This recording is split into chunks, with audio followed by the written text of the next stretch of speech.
أهلا بيكم في حلقة جديدة من سلسلة Amazing Egyptian League.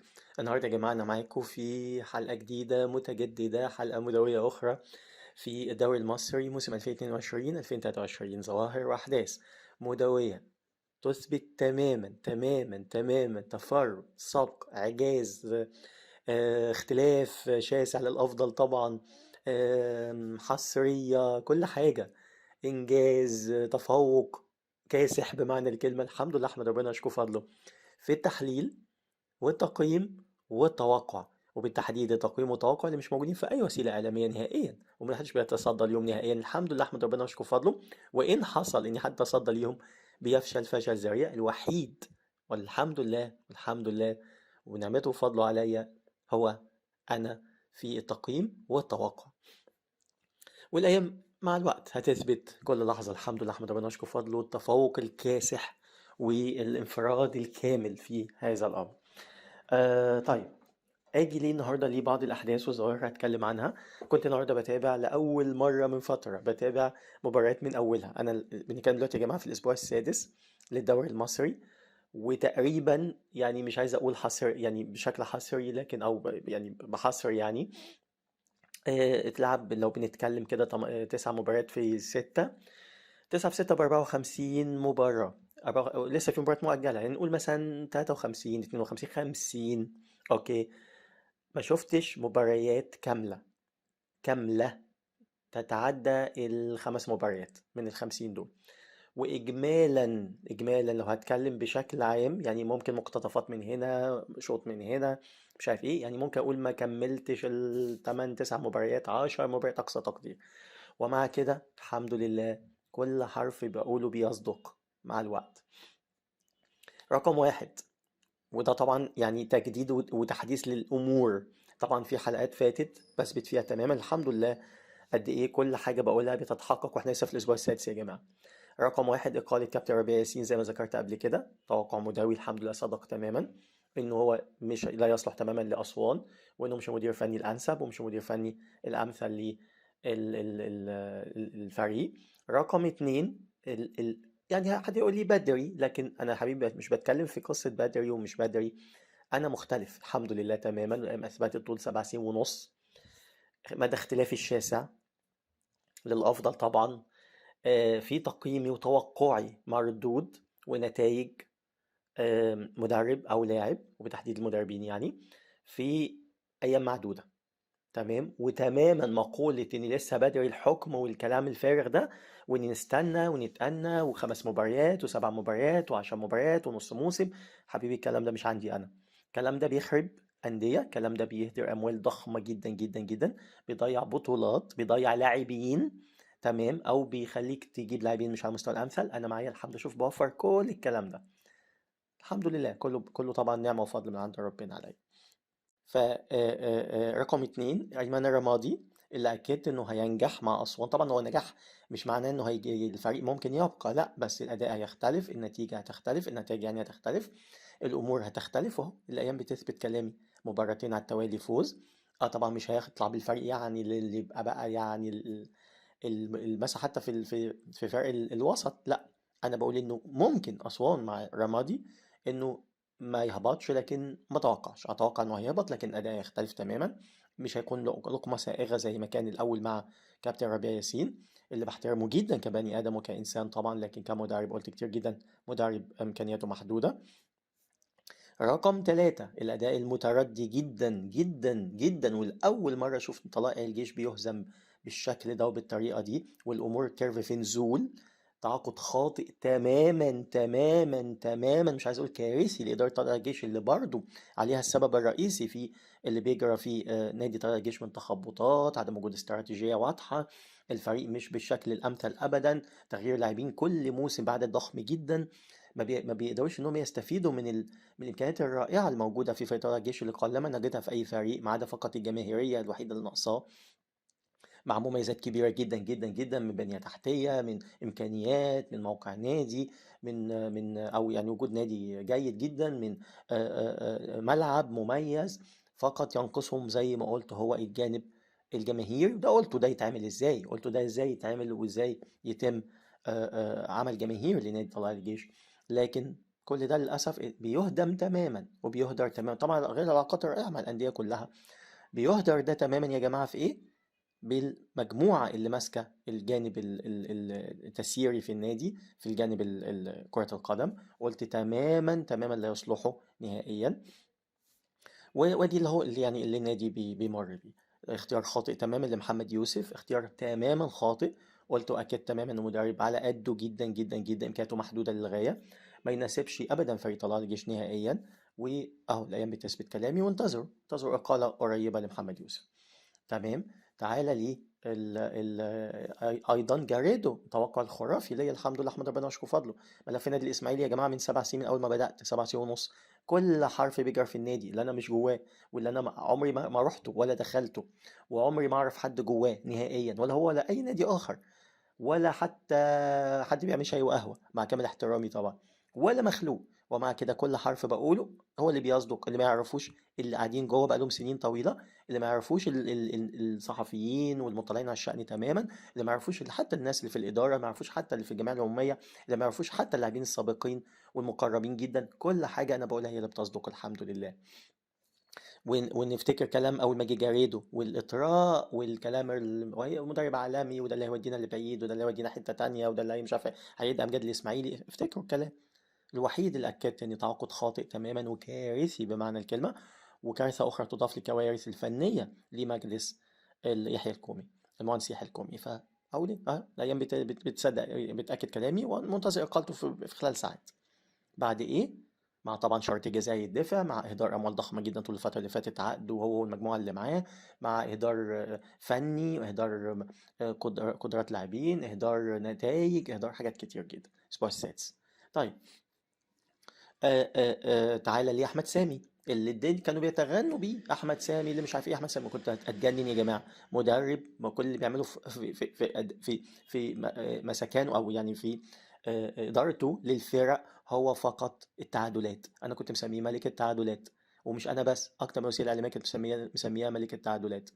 لكن هو دلوقتي ملك، مش هو مش الملك قوي يعني. في طبعا في الميدا، وده لسه هجيله، نونو الميدا بتاع فاركو، واللي برضه الاداره فاشله تماما في الجانب الفني، في الاداره الفنيه، هي اللي ادت لكده نادي فاركو خراب بوجود الميدا، ولسه هجيلها. المهم، فزي ما بقول احمد سامي اهو في سامي كليوباترا، مع نادي مستقر ماديا، ما عندوش مشاكل، جاب له لعيبه كتير جدا، مشي منه لعيبه مؤثره، لكن جاب لعيبه تانية برضه فيها امكانيات.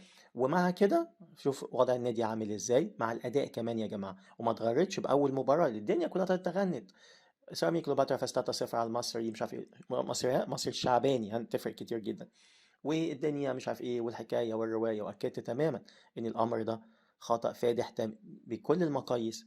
او انا اسف، مصر ايهاب جلال، انا بعتذر، مصر ايهاب جلال، اللي هو طبعا شعبان ده كان الموسم اللي فات وكان الخراب اللي حاصل، لكن ايهاب جلال. ومع كده اكدت، وده برضو دي نقطه كمان لسه هاجلها الحمد لله برضو في توقعاته. شوفوا يا جماعه كام توقع، واحنا لسه في الاسبوع السادس، وفي فرق ما لعبتش حتى 4 مباريات، زي الاهلي لعب 4 بس. فالايام بتثبت كل حرف بقوله. فما بالكم بقى لسه احنا بنتكلم في اقل من ربع الدوري، اقل من ربع الدوري، شوف، او خمس الدوري، شوف وصلنا لايه. لا، اقل من خمس الدوري كمان، لان الدوري 34 اسبوع، او نقول سدس الدوري على اعتبار ان 6 في 9 ب اسف 6 في 6 ب 36 يعني. طبعا في فرق لسه ما لعبتش كمان كل المباريات بتاعتها، يعني بنتكلم تقريبا سدس الدوري. تمام. تعالى بقى كمان، يعني النهارده مثلا في مباراه الاسماعيلي يا جماعه، تابعت، يعني كنت بشوف مباراة الإسماعيلي سيراميكا كليوباترا. لفت نظري حاجة، أو مش إسماعيلي، أنا بعتذر، كانت المباراة اللي قبلها، أقول لكم حالا. على ما أتذكر فيوتشر والاتحاد، هي اللي أعتقد كانت كان في حكم اسمه حمادة القلاوي. الحكم طبعا أنا ما كنتش متابعه قوي من فترة، لكن عجبني ستايله، يعني ستايل الحكم نفسه الشكلي، تمام، ستايله الشكلي. يعني واضح في كلامي يعني ايه ستايله الشكلي.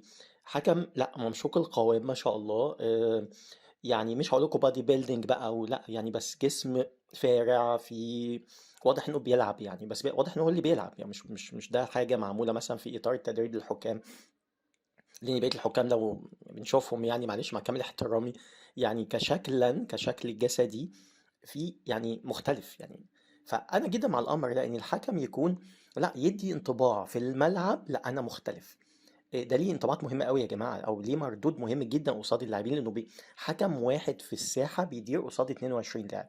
في حكام المساعدين، لكن دايما الحكم ده اللي عليه العامل الاساسي في الاعتراضات والمشاكل ومشاحنات وجع الدماغ. لما الحكم بيبقى في بنية كده شكلها حلو، بيدي انطباع للاعبين رادع شويه. خلينا كان بمنتهى الصراحه، دي حقيقه على فكره. ما قلتش انها هتدخل خناقه ولا مشكله، لا لا، ما قلتش كده، بس بيدي انطباع نفسي ان لا ده حكم. وبالذات كمان لو هو كمان قوي الشخصيه وبيتصرف بقوه شخصيه. ما قلتش بعنف، ما قلتش بفجاجه ولا فظاظه، لا ما قلتش كده. يعني مثلا كان في مباراه اعتقد الفيوتشر والاتحاد تقريبا، كان مهدي سليمان بي بي بي كان بي كان بيعترض في كورة، فالحكم كان معروف تقريبا، لا شخط فيه شخطة أنا شايفها مش كويسة أبدا. أنا جدا مع هيبة الحكم وعدم الاعتراض المبالغ فيه. والكورة كان فيها شك على فكرة، كانت في نهاية المباراة، ولسه هاجي الاتحاد برضه توقعاتي الخرافية في نهاية المباراة وشايف يعني أنا طبعا الإعداد حدث ولا حرج على الإعداد عندنا، ومفيش إعداد فار خالص خالص. والغريب إن الفار ما تدخلش في الكورة دي، أنا شاكك فيها إن فيها حاجة حقيقي. كانت على المهدي سليمان حارس المرمى، كان متقدم في اخر في الوقت بدأ الضايع. بمناسبة وقت بدأ الضايع عندنا احنا في مصر، ودي برضه مزور الاحداث، يعني مش معترفين بالقرار الجديد بتاع الفيفا اللي هو اساسا فكرتي الاساسيه من 10 شهور واكتر، لكن هم مش معترفين بيها خالص، فما زالوا بالنظام القديم بتاع حساب الدقايق يعني. المهم يعني، وطبعا ده بيهدر حق فرق كتير جدا زي ما شرحت قبل كده كتير. عموما عبد الكبير الوادي توقعي الخرافي الحمد لله، اللاعب ده رائع بمعنى الكلمه. ويا ريت لو يعني، او ان كانت الظروف سمحت ان انا كملت حلقات بتاعه توقعاتي للميركاتو من بدري، كنت اقول لكم ان التعاقد ده هو افضل تعاقد لفيوتشر بكل المقاييس، وواحد من افضل تعاقدات الدوري بمعنى الكلمه. واللي انا واللي يثبت كلامي ان انا رشحته تماما تماما ان هو اللاعب الافضل اللي يغطي رحيل اشرف بن شرقي في الزمالك. هو الوحيد او اكتر حد يقدر ان هو يغطي اكبر نسبه ممكنه، مش شرط 100%، لكن اكبر نسبه ممكنه من الثغره الامور اللي هيسيبها او اللي هيتركها اشرف بن شرقي، والمكان اللي هيسيبه اشرف بن شرقي تماما. وقلت بعده يمكن شادي حسين، لكن قلت عبد الكبير بصراحه هو التعاقد الامثل طبعا. ومصطفى شلبي يمكن إلى حد ما، لكن عبد الكبير يعني بتثبت عامل أداء رائع مع فيوتشر بكل المقاييس، وكل ما يروح مكان بيعمل أداء من أروع ما يمكن. توقع الخرافي الحمد لله. الاتحاد السكندري زي ما ذكرت وأكدت تماما على الاختيار الخاطئ لمانولوفيتش، واللي طلعوا احتفوا بيه وكسروا الدنيا بعد اول 3 4 مباريات، وقال لك مسكنا بقينا بقى ايه المتصدرين الدوري، واول مره نبقى في المكانه دي، وكلام غريب يا جماعه بيعكس تماما للأسف يعني طبيعة المسؤولين في المكان ده، وإزاي بيتعاملوا مع الأمور. حاجة مش ممكن أهو. زي ما أكدت تمام وتوقعت، الكيرف هينزل والأداء هيقل، وأنت مش عارف يفوز على فيوتشر ب10 لاعبين أكتر مثلا من 10 دقايق وأكتر أو ربع ساعة، ما قدرش، وبالعكس اتطرد منه لاعب. وحاجة مش ممكن يعني، مش عايز أقول لكم يعني مانولوفيتش مدرب على قده للغاية للغاية، والتعاقد معاه خطأ كبير جدا بيضاف لأخطاء فادحة لإدارة أستاذ محمد مصالحي. برضه ما زلنا بنتكلم في رئيس نادي ولا مش عارف مين هو اللي بيدير المشهد في الجانب الرياضي أو الكروي. أرجع تاني قلاوي، فأنا جدا مع المظهر ده، جيد عجبني طبعا بغض النظر عن الجزء الفني. كان بيتكلم على الشكل، الحكم ده مهم جدا. ليه ده ما يعممش في الحكام، يتعمل لهم تدريبات بدنية زي كده بشكل مميز، عشان يبقى هيبتهم من جميع الجهات، شخصيتهم والجانب الفني وأيضا كمان الجانب الشكلي والجسدي. ده بيعمل فرق حلو قوي قوي على فكرة.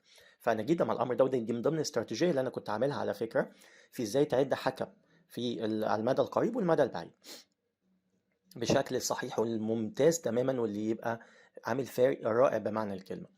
وده كان من ضمن الأساسيات يعني.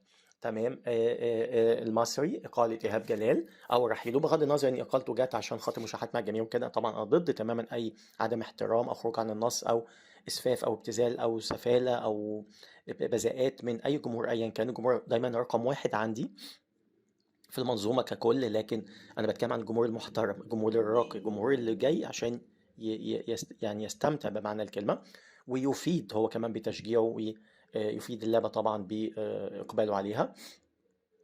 لكن الجمهور اللي من النوع ده لا، ما يلزمنيش طبعا. وانا حطيت برضو اسس للامر ده وقلت ازاي يتم التعامل معاه.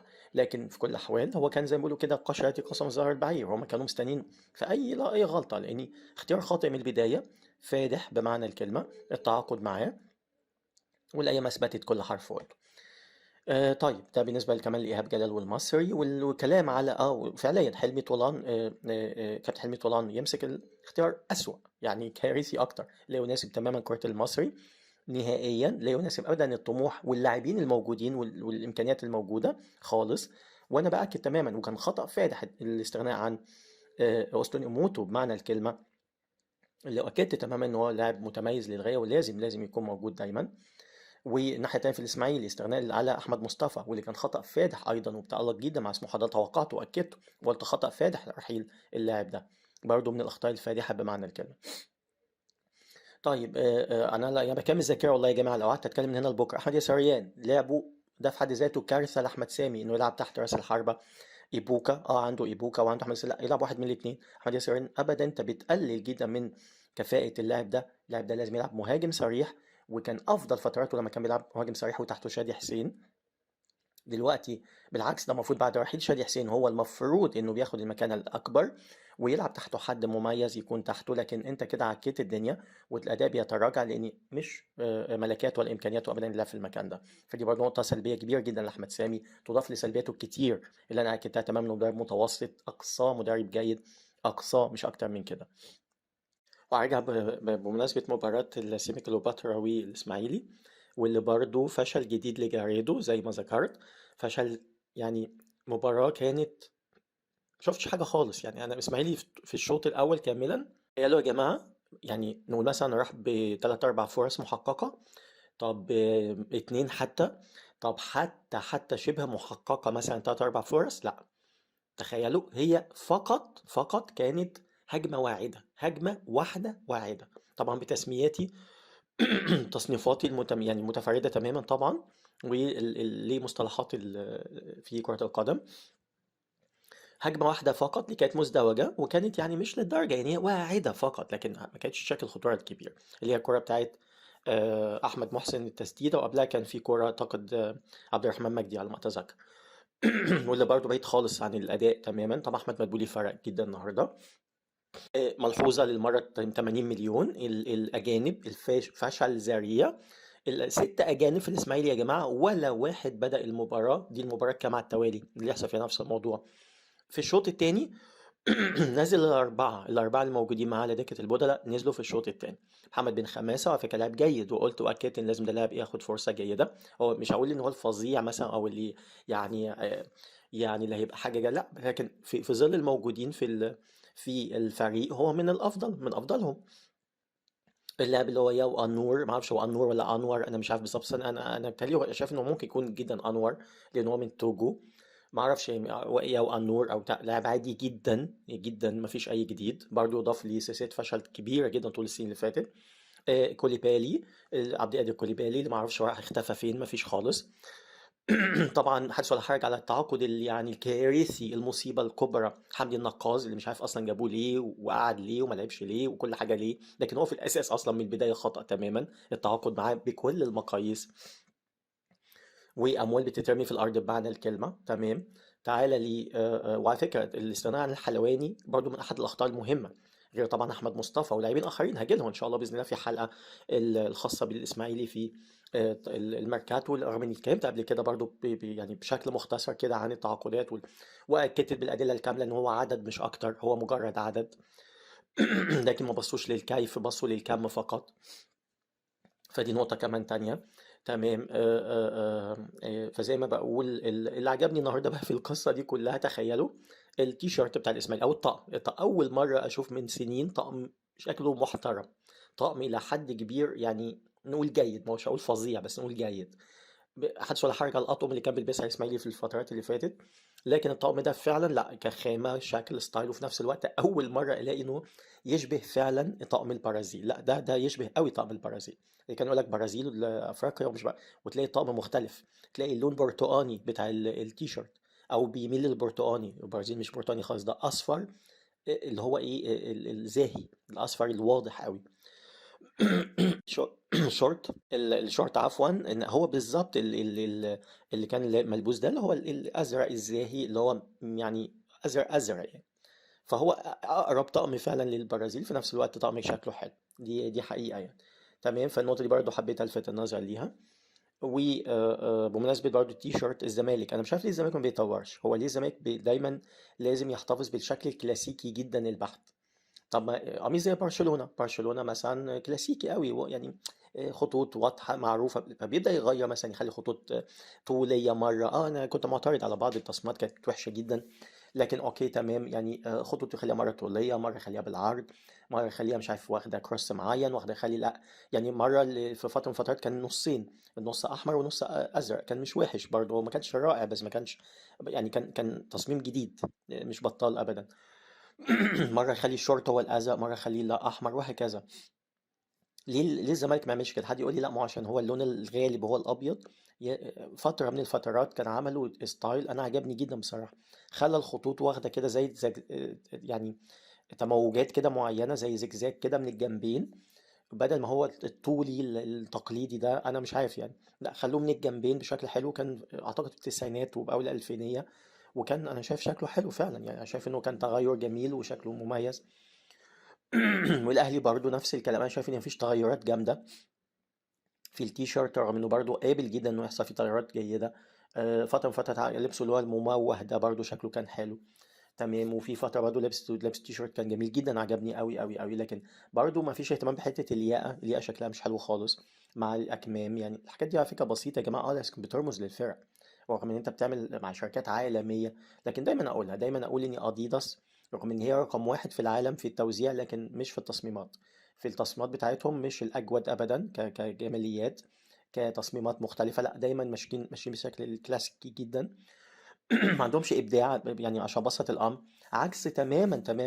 انا بشوف اختلاف كبير في بوما، اللي هي المفروض ان هي المنافس الاول في المانيا، ومن اكبر المنافسين في اوروبا، وتعتبر سبحان الله اخين يعني. اللي هم بدأوا الاول بشركة، اللي كان اخين على فكرة، اللي هم كانوا في شركة اديداس، لكن بعد كده انفصل واحد منهم ويكون بوما بعدها. انا شايف إن بوما تصميماتها اجمل دايما واحلى وفيها ابتكار اكتر، وفيها دايما بره الصندوق، وفيها الاختلاف مش دايما كلاسيكي ونمطي. وبقول الامر ده كتير جدا في كمان كذا نوع، انا حتى كلمت فيها الامر ده في تيشيرتات قبل كده في كام حلقة، في برضو كام شركة طالعين برضو بشكل بستايل او بتصميمات حلوة. طيب نيجي كمان ظواهر الاحداث زي ما قلت. اه ما ننساش في موضوع طلائع الجيش اني برضو علي عبد العال كان برضو اختيار خاطئ، لكن طبعا مش بالخطأ الفادح باختيار محمد يوسف. علي عبد العال برضو اكيد ان لا يصلح لطلائع الجيش، ومدرب مرحلة فقط، ولا ما اثبتت كلامي ورحل. فده كمان مثل آخر. بيجي بقى بيتكلم على مثلا مدربين للفرق طبعا ما حدش الحاجه اللي حصل مع فيريرا، توقعاتي الخرافيه لما اكدت ان الموسم ده مش هيكون، هينكشف بقى الغطاء زي ما بيقولوا، هيبان الامكانيات الحقيقيه والقدرات الحقيقيه الحاليه. لاني دايما كنت اقول فيريرا مش مدرب سيء على فكره، ومش مدرب الفاشل ابدا، لكن مش الخرافي، مش الرهيب، مش الفظيع، مش الجيد جدا. ليه حدود يا جماعه، وكورته ما تناسبش الزمالك بشكل عام، بالتحديد قوي قوي قوي الفتره الحاليه، مع كمان ترهل في المستوى، ترهل في الاداء، السن، الجوانب الابداع، حاجات كتير. فده بكل وضوح اكتشاف اللاعبين وهكذا. طبعا حدث ولا حرج على توقعاتي الخرافيه لما اكدت ان اللي حصل الموسم اللي فات في موضوع اكتشاف الشباب هو مش اكتشاف ولا نيله، لان هم اساسا اللعيبه دي بتتمرن تحت ايديهم كل يوم، يعني اكتشاف ايه ونيله ايه؟ لا عشان بس اللي محدش يقول لي اصلي فرير اللي صنع مش عارف ايه وخمس ست وعشر لاعبين الشباب، وشباب ما اعرفش الشباب ايه اللي فوق 22 سنه دول، مش فاهم يعني، ولا 21 سنه. تعالى كمان لي الاهلي، كنت اول حد يعني لفت النظر تماما للامر ده، حكايه كلمه ناشئين وشباب والكلام وازاي تتقاس واثبتت بالادله كمان دول مش ناشئين ابدا.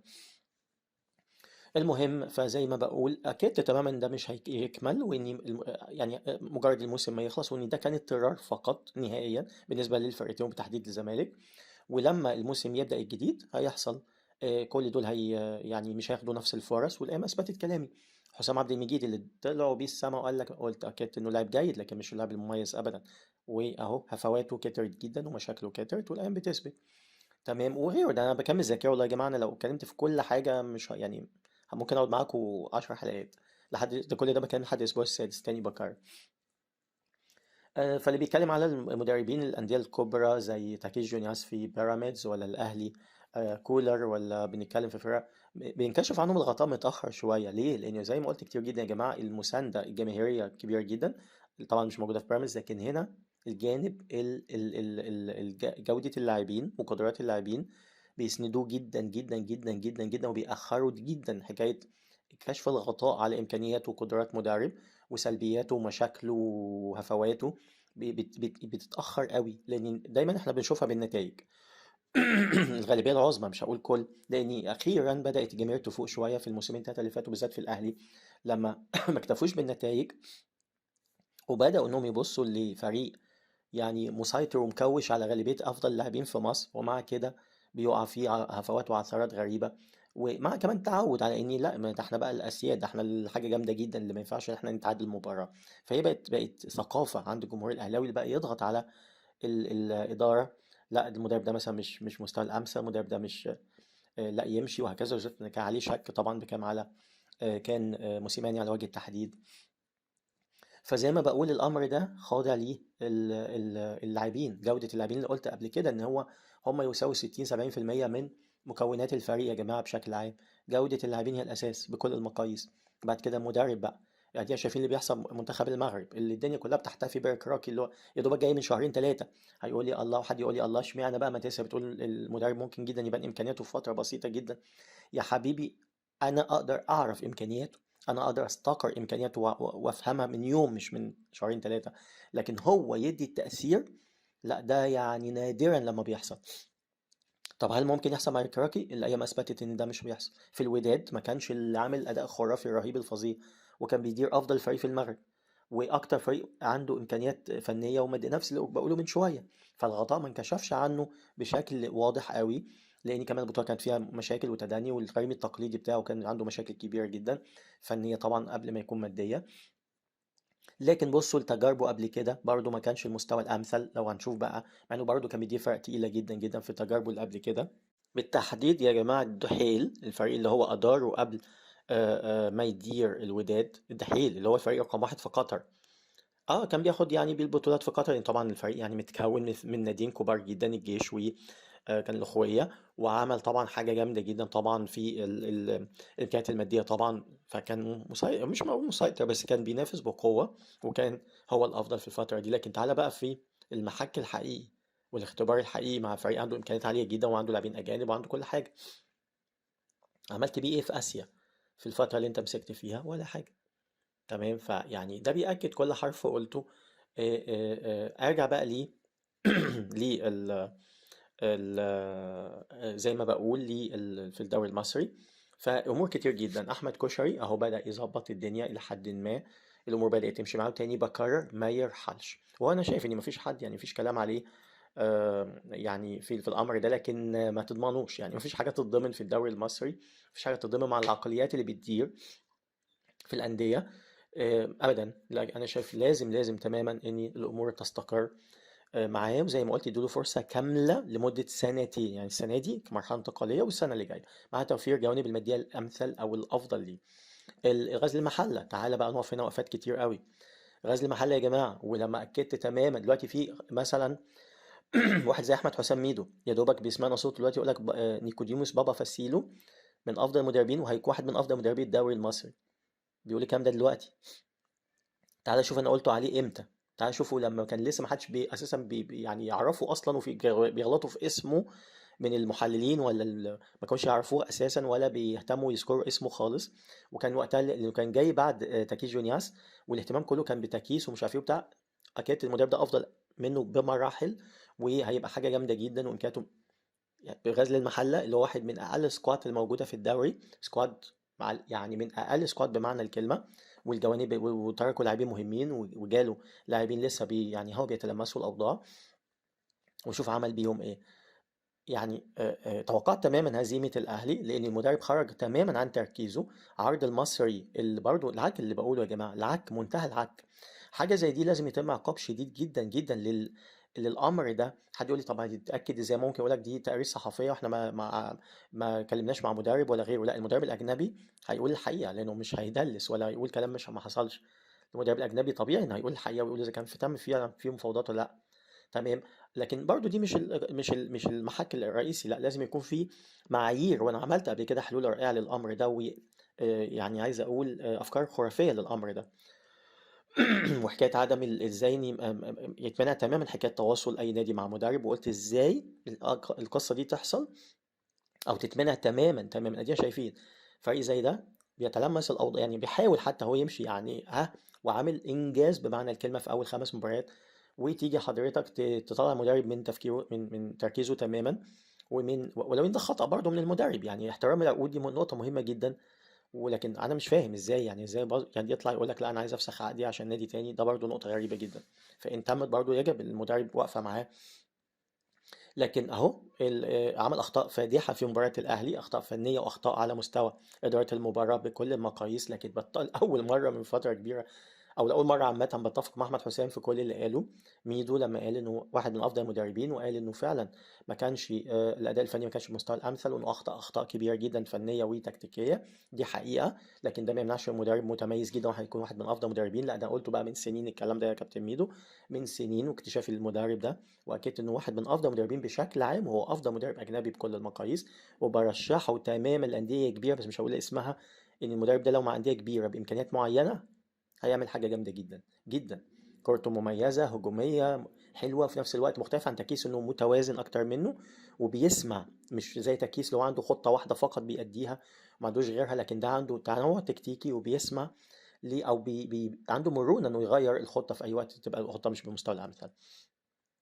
لكن طبعا يتم الابتعاد عنه. ان أنا متاكد المدير الفني ده على فكره هتجيله عروض كتير الفتره اللي جايه، لان احنا بتوع يعني اللي شايفينه قدامنا. لكن نكتشف او نبدا ان احنا نجيب حد، ونبدا ان احنا يعني عندنا حته الاستقراء للامر. لا، ده ما فيش. طبعا انت هتجيبه بقى بسعر اكبر بكتير جدا من اول ما جه يعني. تعالى لسموحه. ولما اكدت تماما وكان ليا سبق مدوي بالنسبه لسموحه في مساله ده بس المحله بالنسبه لاحمد الشيخ. واكدت وكلمت كتير جدا عن اللاعب ده، واكدت ان اللاعب متميز جدا، وانه فعلا فعلا مكسب كبير جدا جدا، ووجوده فارق بكل المقاييس. واللاعب ده مكتشفه من اول ما جه، لو نتذكر في اول ما جه الدوري المصري من حوالي يمكن 4 5 سنين. سموحه وطارق العشري، واكدت برضه رغم اني قال لك هيعمل وهيساوي، قلت يا جماعه طارق العشري برضه مستوى، مش هقول بينحدر، بس مستواه ثابت عند حاجه محدده كده. ما عندوش خلاص، ما بقاش عنده الجديد، ما عندوش الابداع والقدرات اللي كانت في الاول. واكدت ولما اثبتت كل حرف قلته. وزي يعني زيه زي ايهاب جلال، يعني هو نسخه من ايهاب جلال بالظبط. فنفس الامر، سموحه في تخبطات، اداء مش على المستوى الامثل، الدنيا مش ماشيه تمام. زي ما قلت اثر، انا شايف جدا إن في تاثير سلبي لقدوم محمد فرج عامر رئاسه النادي. وشايف ان الامور مش هتمشي بشكل امثل الفتره اللي جايه، وهي زي ما اكدت او على يقين هيجي في يناير يعمل، هيجيب عدد يعني انا اتوقع مش يقل عن 4 5 لاعبين. وطبعا الاهلي كالعاده رقم واحد، وبعد كده بقيه الانديه. بحيث ان هو عايز بقى ايه يعني يعمل حاجه كده تبقى زي واجهه ليه انه جه فيبقى زي فال كده حلو يعني. المقاولين ما يعني ما بيقنعنيش كالعاده. كابتن شوقي غريب على كمدرب فرق، اكيد كتير جدا ان هو مدرب مش على المستوى الامثل ابدا، ما نجحش تماما. برضه تعاقد انا شايفه مش بالمستوى الامثل. طبعا يعني يعني انا هقول ما يزيدش عن كابتن عماد النحاس، او ما يعني مش هيكون اسوأ منه. لكن لا يلبي ابدا طموح المقاولين في تخبطات الفتره الجايه انتظروها. هتلاقوا في تذبذب وفي لخبطه، يعني الدنيا مش هتمشي بشكل امثل، مش هيكمل الموسم كابتن شوقي غريب. والامور هتبقى مش على المستوى الامثل، رغم ان السكواد الحالي للفريق افضل من الموسم اللي فات على فكره نسبيا. دي حقيقة. وهو يعني أجيبها لكم لما أو أجيلها لما أجي لحلقة المقاولين في الميركاتو. لكن بكل المقاييس لا، كان الاختيار خاطئ للمدير الفني. بيطلعوا من عثرات يخشوا في عثرات أكتر في اختيار المدير الفني. وبرضه أرجع تاني لملف أو إدارة الملف، ومين المسؤول عنه، والأسماء هي والعقول هي والأفكار هي والطريقة هي والفشل هو. فيعني ما منتظر إيه؟ طيب، فدي يعني بشكل سريع جدا. طبعا كمان الداخلية يعني أنا مشفق على رضا شحاتة بصراحة، بس مش يعني عايز أقول إنه ما يعني يعني ده أقصى ما يمكن، ده أقصى ما يمكن، وده توقعاتي الداخلية من الهابطين، والأيام بتثبت كل حرف قلته الحمد لله. مش على هبوط الداخلية، الحمد لله على إن أنا يعني صدقي في أو توقعاتي صدق توقعاتي. لكن ده الخطأ الفادح، يعني فريق يمشي وفريق كامل يجي، ولاعبين بلا طموح، منهم يعني لاعبين بلا طموح، لاعبين رديف، لاعبين منتهين صلاحية، لاعبين أسماء فقط، وأخطاء كتير جدا. مع طبعا حتى اللي جيدين انسجام بياخد وقت يا جماعة، تكون الدنيا هربت وباظت يعني. لكن رضا يستحق أفضل من كده، أقولها بمنتهى الصراحة. لكن ارجع تاني برضو للعقلية، إدارة الملف، وفي نفس الوقت للاستراتيجية. دي نقطة مهمة جدا جدا جدا. فاركو حدث ولا حرج، وتوقعاتي الخرافية عن فاركو في مسألة نونو ألميدا اللي تمسكوا بيه بشكل يعني مش عارف أقول، يعني مش عارف. من البداية أكدت إن نونو ألميدا مش المدير الفني الأمثل أبدا.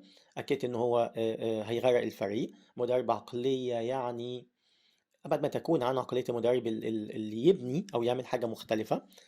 للأفضل طبعا. لا، مدرب اللي هو تقليدي جدا في نفس الوقت، اللي بيشتغل بأسلوب، أنا آسف في اللفظ، سبوبة، أو لا، منتهى الوضوح طبعا. وإن ده يعني أنا موظف، وأنا قلت قبل كده إيه هو الفرق بين المبدع وبين الموظف. يعني هو حتى اسمها كده، الكلمة اسمها موظف، يعني أنا وظفتك في ده، يعني أنا حطيتك تتوظف في ده. يعني إيه تتوظف؟ يعني هو ليك حدود، حدود فقط، يعني ده أولها وده آخرها. هل ينفع إن أنا أجيب موظف مثلا في عمل معين، أبص ألاقيه لا بيعمل أعمال أخرى ليه قسم آخر؟ لا، مش هينفع، حتى لو هو عنده القدرات ده. فهنا كلمة موظف، إن أنت لكن هو بعقليته هو وبإمكانياته هو، هو اللي حط نفسه في المكان ده وراضي جدا بده، لان عقليته وامكانياته وقدراته محدوده للغايه. تمام. عشان كده هو موظف. غير لما اقول ده حد مبدع، حد مختلف، حد يديني المختلف. هو ده اللي انا دايما بقوله. فزي ما بقول نور الميدا يعني من الاول احضاره كان خطأ كبير جدا، استمراره خطأ افدح، استمراره للموسم الثاني خطأ افدح وافدح بكل المقاييس.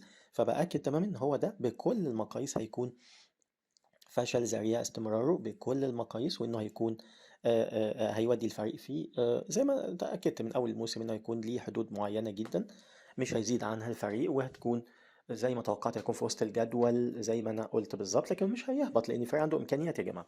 الفريق عنده امكانيات وعنده قدرات وعنده آه، آه، سكواد ابدا مش وحش، لكن مش اللي رائع طبعا. لكن يدي اكتر من كده طبعا، وافضل من كده بكل المقاييس. غير الصرف طبعا الكبير جدا جدا، موسمين متتاليين صرف مبلغ ضخم جدا جدا، ما جاش يمكن ربعه في الفترة اللي فاتت. وده برضو إهدار آخر وفشل ذريع. أيا كان يقول لي ده نادي خاص، نادي عام، مش عارف إيه، أنا بتكلم في العقلية إدارة الملف نفسه. بس فده يعني دي برضو نقطة أخرى حبيت أتكلم عنها. يعني ده بشكل سريع جدا، يعني حبيت أتكلم في كل الأمور. طبعا حرس الحدود أحمد أيوب يعني هو يناسب الفريق، برضه الفريق نفس الكلام اتبنى غلط بشكل مش صحيح، برضه أحد المرشحين للهبوط زي ما ذكرت، والطريقة ما كانش بالمستوى الأمثل، وحتى إحضار اللاعبين ما كانش بالمستوى الأمثل، وكان نظام شروات، وبتاخد مجموعة يعني لاعبين من كل نادي، وحاجات بالشكل برضه السيء للغاية. يا جماعة فن، فن ده في حد ذاته فن، إدارة أو بناء فريق، استراتيجية زي ما قلت. فده في حد ذاته ده يعني حاجة كده أبعد ما تكون عن عقلية الموجودين يعني.